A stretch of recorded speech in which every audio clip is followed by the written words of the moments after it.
Welcome back to the BJack 70 show. I'm your host, Brandon Jackson, and Cavs won game seven. Game seven, Jared Allen is officially a thing. The last two, he's been dominant. But we'll talk about it all. Cavs won against the Pistons, 125-94. We'll get into all of it. We'll talk about everybody individually. But before we get into that, just want to say thank you for watching. Thank you to the new subscribers that are pouring in at this point. Thank you guys. And if you're not subscribed, go ahead, hit that subscribe button now.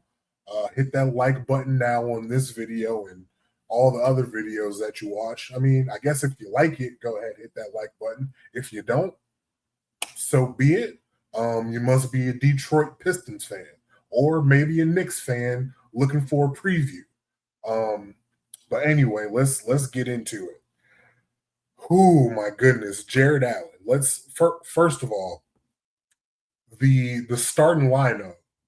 Max Strus finally got into the starting lineup. Dean Wade was not in the starting lineup today. Even though Dean was kind of effective when he played, Max Strus was apparently the energy that the starting lineup needed because they came out quick. That's my hair. Sorry about that. Came out quick. They weren't hitting shots early. The shots were not going in early, but you could see the level of urgency that they had from possession one. So that was good to see. Can we talk about with this Cleveland Cavaliers team? Why do they need to be on death's doorstep for them to play hard? This game seven and the game seven against Toronto are by far the two games that the Cavs have come out with a sense of urgency, not turn the ball over, played excellent defense, played inspired offense. Like it's the one time, like attack the basket, got to the free throw line, even if they didn't make any free throws. But those two games have been the only times that they've come out from the gate, from the jump, with the urgency that you need in the playoffs. I wish it wasn't like this. I wish they didn't have to get down to the literal last possible game they could have for them to activate themselves in this way. But I count myself lucky that in both game sevens they've been able to do that. They saved myself and a lot of people a lot of blood pressure problems and a lot of heartache with a close game seven, because neither of them have been close. So I guess I can appreciate that. But real, actually, why does it take it being game seven for this team to give this kind of effort? It shouldn't take that. This is the playoffs. If you're playing for a championship and you want to win, this is the kind of effort that you need every single time.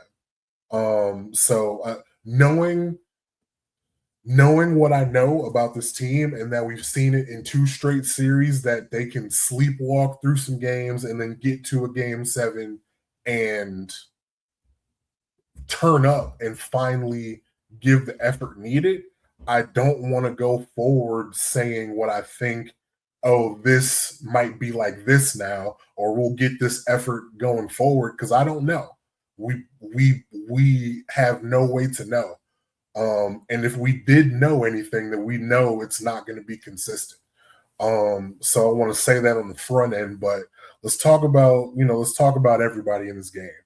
Jared Allen, unbelievable game seven again. I don't know what gets into him, what he watches before a game seven, who's talking to him before a game seven, but my goodness, He turned into Kareem Abdul-Jabbar, Shaquille O'Neal, Dwight Howard, like whoever you want to talk about uh, in these game sevens, and he played a great game. He was active on defense, getting rebounds. Was 7 of 13 from the free throw line. Jared Allen shooting 13 free throws. I'll take it every game. 14 field goal attempts. Like he was getting the ball with some room to work. He was aggressive. Showed a little swagger, dunking the ball. That is the Jared Allen that we need. Again, I said it last game 7. I'll say it this game 7. That's the Jared Allen that if this Cavaliers team is going to be for real, Jared Allen has to be a part of that, playing that way. But again, I'll give credit where it's due. He showed up. He did it again. He gave us an absolutely outstanding performance. Evan Mobley. This is Evan Mobley's stat line. 21 points, 7 to 10 from the field, 12 rebounds, 6 assists, 2 steals, 2 blocks. Evan Mobley is, I was going to call him an alien, but you can't really call people aliens anymore because of Wemby, because Wemby is the alien. But Evan Mobley is a different type of basketball player, and when he's good, he's really good. He can be excellent at times, and tonight was one of those times. It seemed to come together perfectly for almost all of the Cavaliers. And Evan Mobley was one of those. I mean, 21, 12, 6, 2, and 2 is crazy. It's a banana stat line. And you will take that every single time. And that's the kind of performance on a high level contender. If you get what you got from our 2 big men in the majority of the games that you play, you are going to be difficult to deal with. You're going to be hard to beat. You're going to be damn near impossible to stop. And then especially when you go and pair it with what Donovan Mitchell was able to do, 26 points, 7 rebounds, 8 assists, 1 steal, 1 block from Donovan Mitchell, 0 turnovers from Donovan Mitchell. When you pair it with that, you're unstoppable. You're unbeatable. Truly, honestly, and truly, you're unbeatable if that is the combination of things that you put together in a basketball game. Donovan Mitchell, he answered the call. The entire city of Cleveland was looking at him, and we were calling him out. National media started calling him out about him not being able to get to a conference finals, and he answered the call in the biggest game possible. Game 7 to get to the Eastern Conference Finals. First time this Cavs team has gotten to the conference finals without LeBron James since 1992. Just an unbelievable performance. And it's not even in the box score, even though the box score is great. You could see it in his effort level. You could see it in his athleticism. He was getting, just like he was in the 39-point half, he was getting to the basket with ease. He was even going at Sar Thompson at times in this game today, which was unthinkable after what we had seen the past couple games. But he was on. He was hitting jump shots. He was getting to the hole. He was taking the contact. He was aggressive. It was a lovely thing to see. He was passing the ball, making the right plays. 8 assists is huge from Donovan. Huge, huge, huge from Donovan Mitchell. And this is what we love to see. This is what we need to see. It had to happen like this. It had to happen like this in this game for us to be successful, and Donovan did it. Max Strus, just giving you what Max Strus has given you throughout these playoffs. 9 points, 3 rebounds, 2 assists, 3 steals. Again, another player with no turnovers. You love to see it. Dean Wade gave you 21 productive minutes, was a plus 17. He actually scored. He hit a three. He hit an open three, which I'm very happy about. Took it to the basket one time, got a big bucket early in the first half. So he had 5 points, 6 rebounds. Good day from Dean Wade. Dennis Schroeder, I have nothing bad to say about what Dennis Schroeder did. Just gave us good non good backup point guard minutes is what I can say about Dennis Schroeder. Able to give Donovan Mitchell and James Harden some rest in that backcourt. Played 18 minutes, so thank you, Dennis Schroeder. Sam Merrill, 23 points, 7 to 10 from the field, 5 of 8 from 3. That is exactly what we've been waiting for from Sam Merrill. We've all seen it. If you've watched these basketball games against the Pistons, we've all seen it. Sam Merrill has been open all series long. And early in the series, he couldn't take advantage of it. The last couple games, he's hit a couple threes here and there, but tonight was the night. He was 5 of 8. He was on fire. He was fading away, coming off of screens, getting people in the air, sidestepping them, getting the ball up, ball going in the basket. 23 points from Sam Merrill on this basketball team, you're not going to win.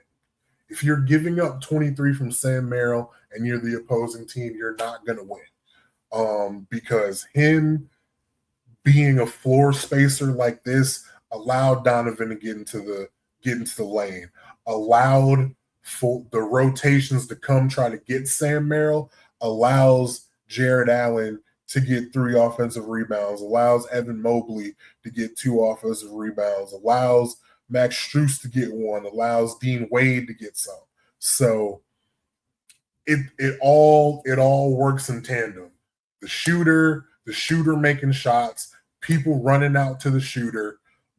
Because of Sam Merrill specifically gave Jared Allen one of the dunks coming down the lane. So again, it's all like tied together. But let's talk about James Harden real quick. James Harden, this box score, this is the James Harden that what was advertised for Game 7. 9 points, 2 of 10 shooting, 0 for 6 from 3. But even with the bad shooting, the 0 points from the 3-point line, for this basketball team, it wasn't a disaster. The times where James Harden is giving you the 2 for 10 and 9 points in the past, you have nobody else to carry that slack. If he's on the Philadelphia 76ers and Joel Embiid's out, they're looking for James Harden to be that guy to get him over the hump, and he's not doing that. If you're the Los Angeles Clippers and you're looking for him to do that, you got Kawhi Leonard, but you need James Harden to be your number 2. In this game and the way this team is set up, we all know Donovan Mitchell is the number 1.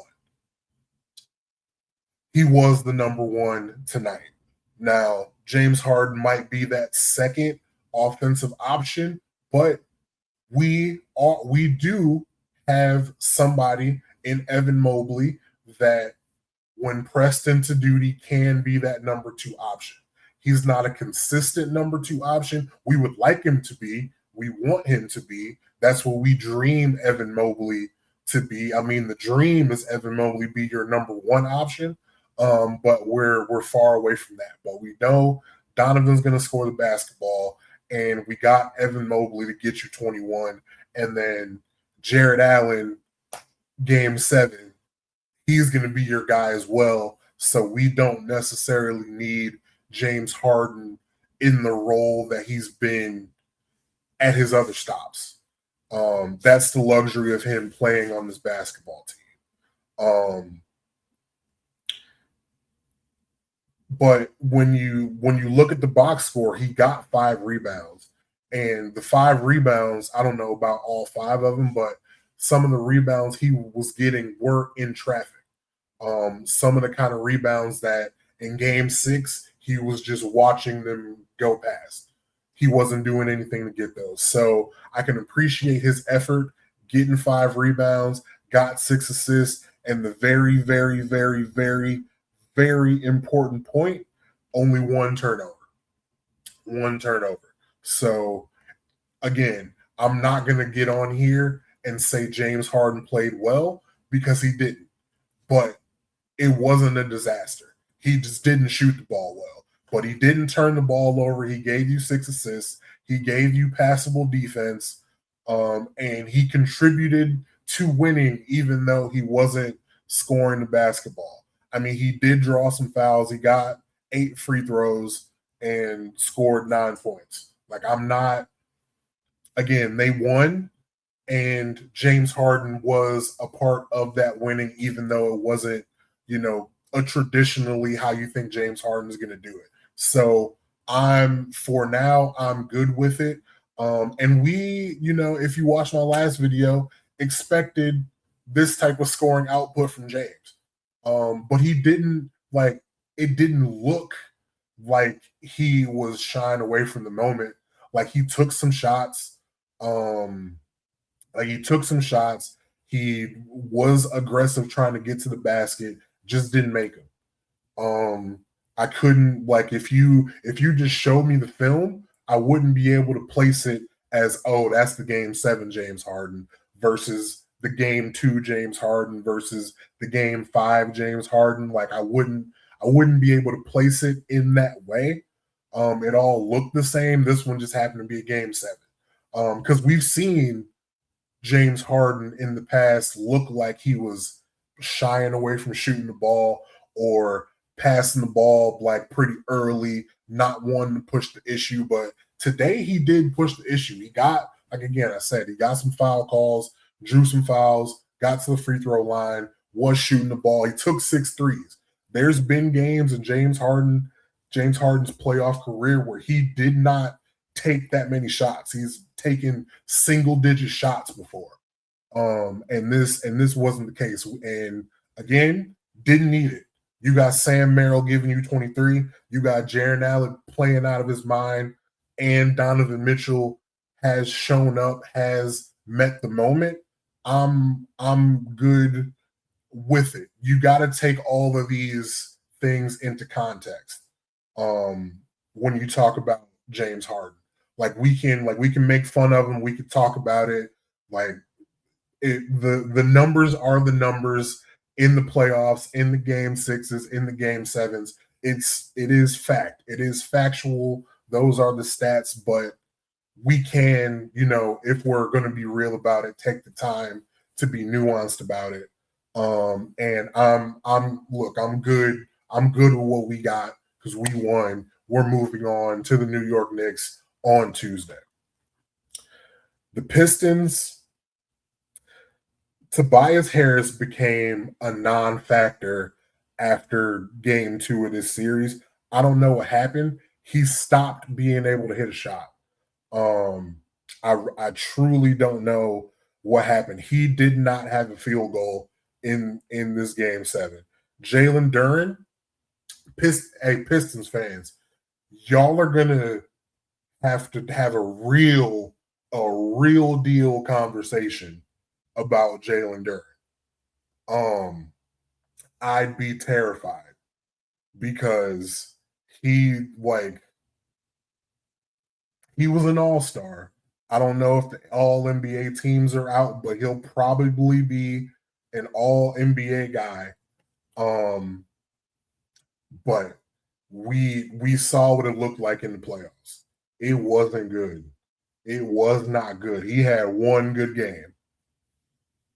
At least against the Cavs, he had one good game. I don't know exactly, how much he was doing against the Magic, but from what I remember, it wasn't that great. But against the Cavs, he had one good game. Um, Asar Thompson, look, he's one of the best defensive players in the league already. I'm gonna give him his credit.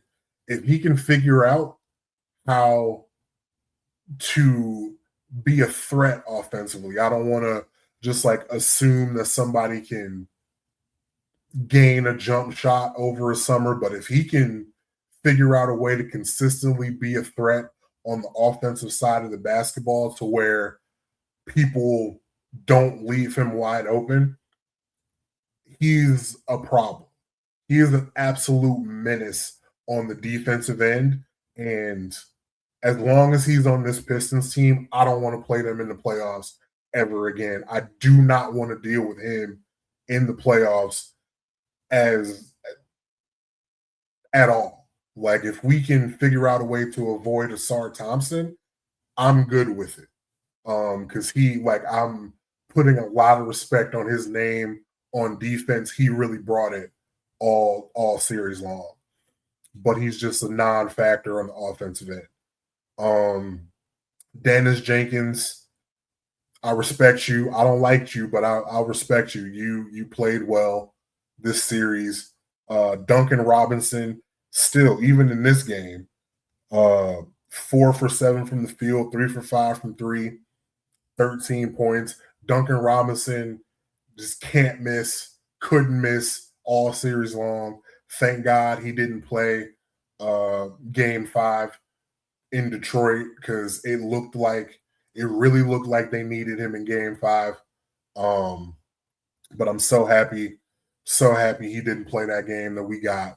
Paul Reed, shout out to Paul Reed, was good all series. Karis LeVert. And then Cade Cunningham. Cade was good. Not today, but throughout the playoffs, throughout the series, Cade was good. We've kind of moved past it because he's been playing in all these games, but Cade Cunningham had a collapsed lung like less than 2 months ago. Less than a month? Less than a month ago. Like Cade Cunningham basically started the playoffs not having played because he had a collapsed lung. So everything you saw from him, you got to give him credit for.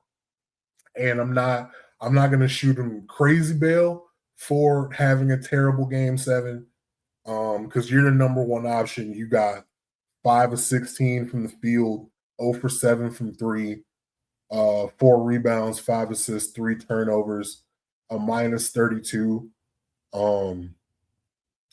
And in a game like this, he has the worst plus minus. He was minus 32. That's the worst on the Pistons, but that's going to happen when the team loses by 30 and you played the most minutes. Like, it's just going to happen that way.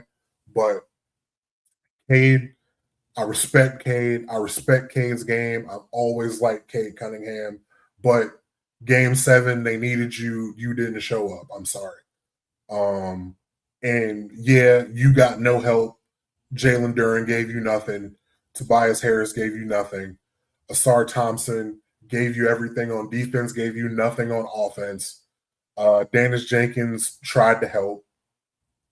Duncan Robinson gave you a little bit for what he could do.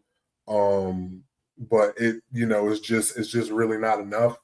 They need to get Cade some help in Detroit going forward. And again, you're really gonna have a full conversation about Jalen Duren.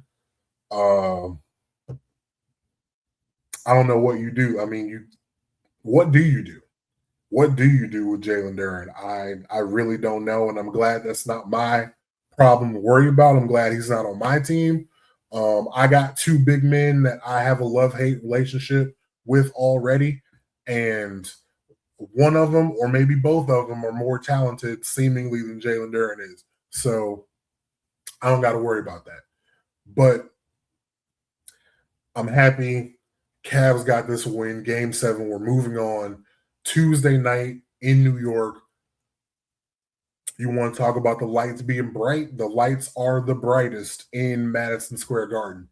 This is the New York Knicks' best opportunity to go to the finals since '99. I know Carmelo Anthony is my favorite basketball player of all time, and they were never going to go through Miami, through Indiana, through Chicago in those Eastern Conference playoffs back when he was in his prime. So that wasn't really an option, but they haven't been this good and haven't had this good of a chance since they were in the finals in '99. So it's going to be a dogfight. I'm very interested to see what happens with the Cavs on defense. What do you do with Jalen Brunson? Who do you put on Jalen Brunson? Who do you start? Because if you start Dean Wade isn't the type of defender. Like, you got Dean Wade in there for defense. Dean Wade isn't the type of defender you would put on Jalen Brunson. And neither is Max Strus. But you can't have Donovan Mitchell on Jalen Brunson because that's food. Do you put James Harden on Jalen Brunson? But that's also food. I really don't know what you do. Do you start Jalen Tyson and try to put him on there? He's more athletic than those guys on defense, but is he the type of guy that you put on Jalen Brunson? I don't know. Is Keon Ellis like a guard quick enough to guard Jalen Brunson?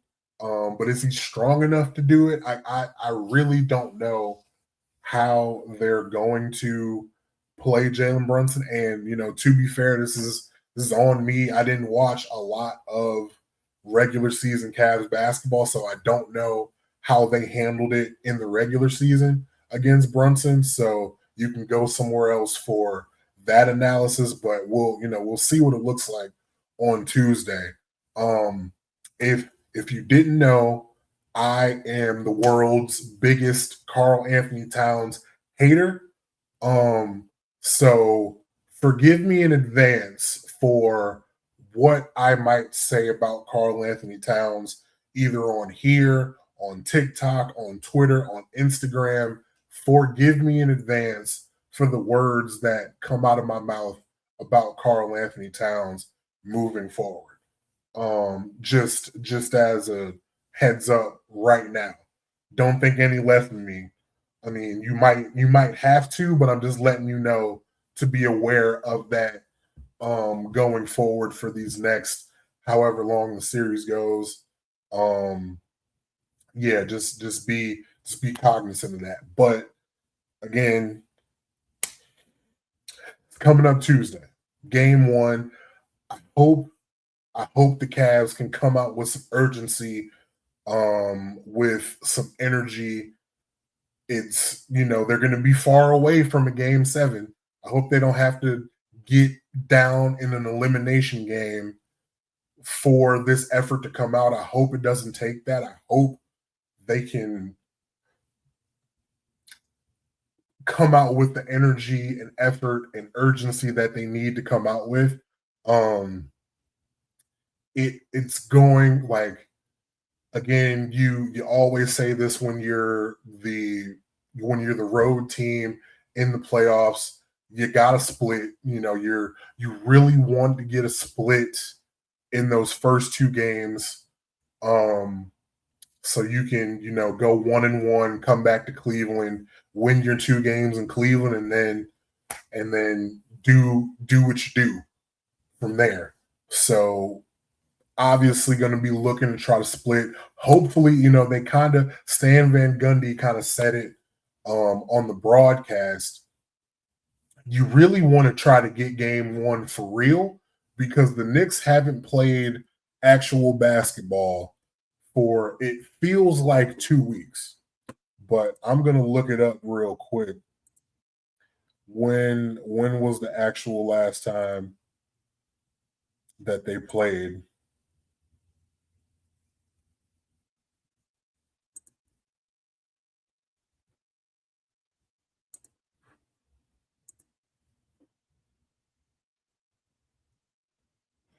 Game three. Okay, so it's been a week. Last time they played was last Sunday. So they've been off a week and they haven't really been tested. They haven't really been tested by Philadelphia. Last couple games they won. They closed out winning by 30. Before that, they won by 14. Yeah, 14. Um before that, won by 6. Yeah, so like they haven't been tested in a good long while now. Um but you wanna just jump out and get them game one, see if you can catch them slipping. But I don't think they're going to get caught slipping. It's going to be a hard fought battle in New York. The as much as people hate New York fans, hate the New York Knicks, and don't like Jalen Brunson, don't like Carl Anthony Towns, whatever. This is a good basketball team, and the core of this basketball team has been good for a while now. They are battle tested in the playoffs. They've had real battles in these playoffs, beat the Cavs multiple times in these playoffs. So it's gonna be a real dogfight. Mike Brown, their head coach, no stranger to the Cleveland Cavaliers. So it'll really be anybody's series. I know the Cavs will be the underdogs probably by a lot in this series, but I'm not really worried about that. I don't feel like the Cavs are at a huge disadvantage, but we'll see how it goes. If the Cavs can play consistently like they played tonight, if they can just give the effort that they need every single time, they're talented enough to overcome some things, playing basketball. They have enough talent on this team to do really great things. Donovan Mitchell is a very good basketball player. Evan Mobley is a very good basketball player. Jared Allen can be a very good basketball player. James Harden is a Hall of Fame basketball player. He's one of the greatest. Like James Harden doesn't have a lot of playoff success. And we know that, and people talk about him for that, but it is also true. James Harden is one of the greatest basketball players to ever live.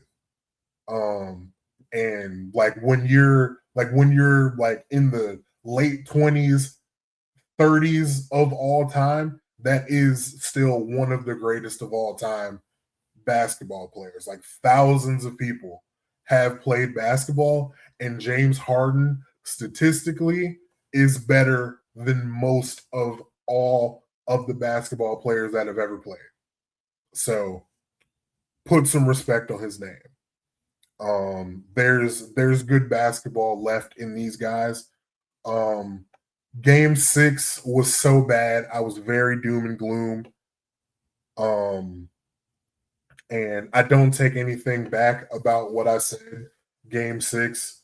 But knowing how they came out game 7, knowing what they potentially could bring to this series against the Knicks, I will not count them out. I'm not expecting them to lose. I'm expecting them as a Cavaliers fan to go out there and win this series and get to the finals.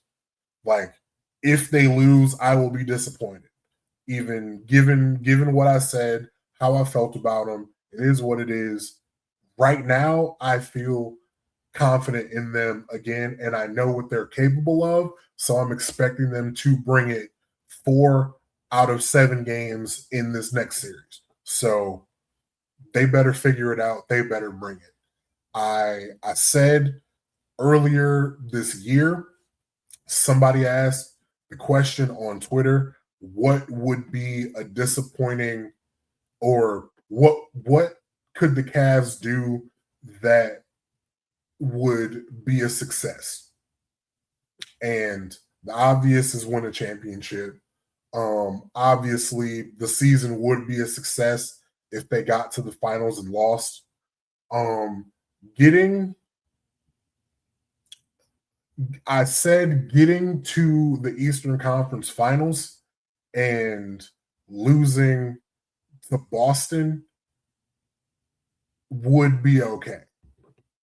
And obviously, I said this before we knew Boston was fraudulent. That was, Boston was rolling. Tatum had come back. They were playing very well in the midst of when I said that. But I will recant that statement, and I will say losing in the Eastern Conference Finals now that we're here will be a disappointment. Even though this group hasn't been there yet, the Knicks are beatable. We should be able to beat the Knicks. We should be able to beat any team that also got to the Eastern Conference Finals if we were able to make it ourselves. So if they don't win, I will be upset. I will still feel like there's changes that need to be made for the betterment of this team. Because I think this team has enough talent to either make it to the finals, or there's enough talent on the roster to be able to move it and get pieces back to be able to get over that hump and get to the finals. So if there was ever going to be a time, if there was ever going to be a team you needed to beat, is you got to beat the New York Knicks to get to the finals. It's not going to be easy. It's not going to be a cakewalk. They're a very good team, but they are beatable. They don't have a LeBron James. They don't have a Michael Jordan. They don't have a Kobe Bryant. They don't have an MVP. They don't have by standards of the last couple years, they don't have an MVP candidate. I don't believe Jalen Brunson got any votes for MVP. So by that standard, they don't have an MVP candidate. The Cavs do. Donovan Mitchell got 1 5th place vote for MVP. So by 1-0, Cavs have more of an MVP candidate than the New York Knicks do. That's my story, and I'm sticking to it. But they have what it takes to beat this New York Knicks team. They have what it takes. Can they execute it? Can they do it? Can they be consistent enough? Can they bring it out of themselves to do it? I have no idea. That remains to be seen, but I know they have the ability to do it. So they're there. I'm going to expect them to do it. Whether that's foolish of me or not, I'm going to expect that from this Cavaliers team. So New York, get ready. Cleveland is coming, and we will see the Knicks on Tuesday. I will probably have.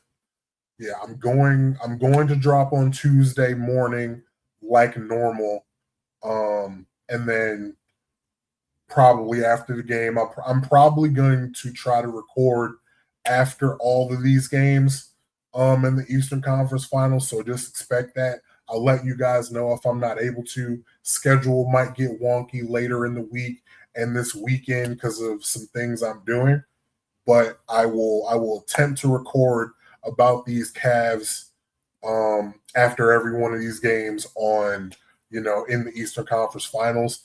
The Browns this week have OTAs. So the Browns will be in Berea. Football will be played in helmets and t-shirts. I don't know what the media will be allowed to see, but I'm sure they will be reporting on it no matter what. So we're probably going to have some quarterback controversy talk. We're probably going to have Shiloh Sanders getting mad and telling people to make sandwiches and things like that. So be on the lookout for that. I have some other stuff to talk about too. Basketball related things, LeBron James related things, football related things. So check out the episode coming on Tuesday morning. And yeah, until then, I'll see you then.